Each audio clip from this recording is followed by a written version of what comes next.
Hey there folks, and welcome to this video here. I'm going to be talking about Formula 1, I'm going to be talking about the silly season, and I'm going to be talking about a contract that seemed like it was set in stone, but might not be.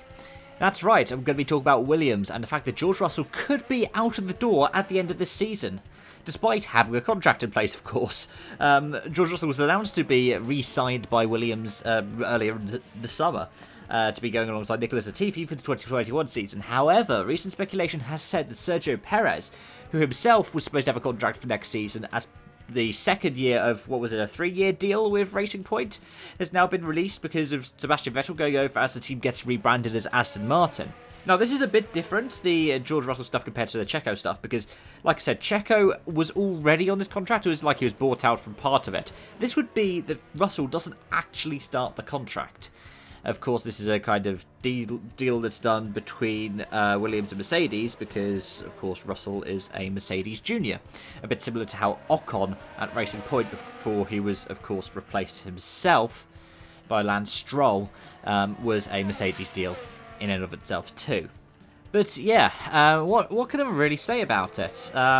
Should it happen and could it happen? Could it happen? Yeah, definitely, because Williams are under new ownership, so that new ownership could decide all of a sudden that, well, this contract isn't necessarily valid anymore and they want to replace it, and they could buy it out, they could pay Russell off, they could pay Mercedes off as well. And if they're bringing in someone like Perez, that's somebody who's bringing money into the team, rather than reducing the money that's coming out of it.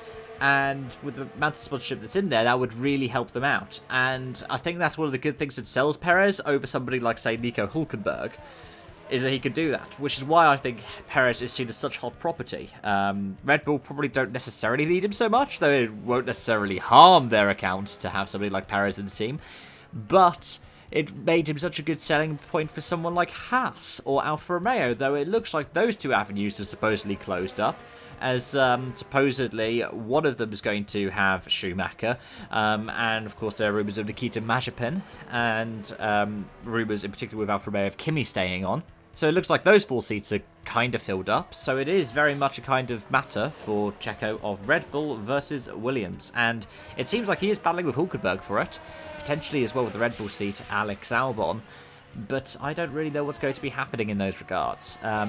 Should it happen? I can't really say much.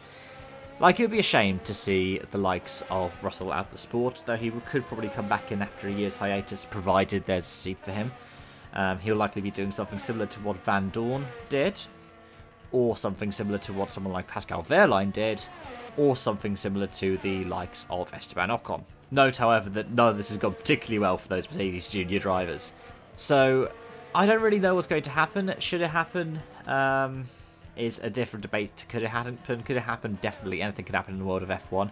Even those kind of concrete seasons. Like I've said, Pierre Gasly signed a new contract today. There could be every chance that Gasly could end up out the drive at the end of the season for whatever reason. But should it? If it helps keep Williams afloat, I guess. If it means they're opening an avenue towards, like, potentially another engine supplier, maybe. But I just want to see more cars on the grid, and I don't want to really be seeing, like, the young drivers forced out. The fact that we've seen people like Ocon, Van Dorn, and potentially now Russell all forced out the sport, whilst the likes of Kimi can still race, that's a bit of a disappointment, and I think that's a failure on F1's part. Anyway, so those are my thoughts. Let me know yours in the comment section down below. Thank you so much for watching, and I hope to see you again soon. Bye-bye for now.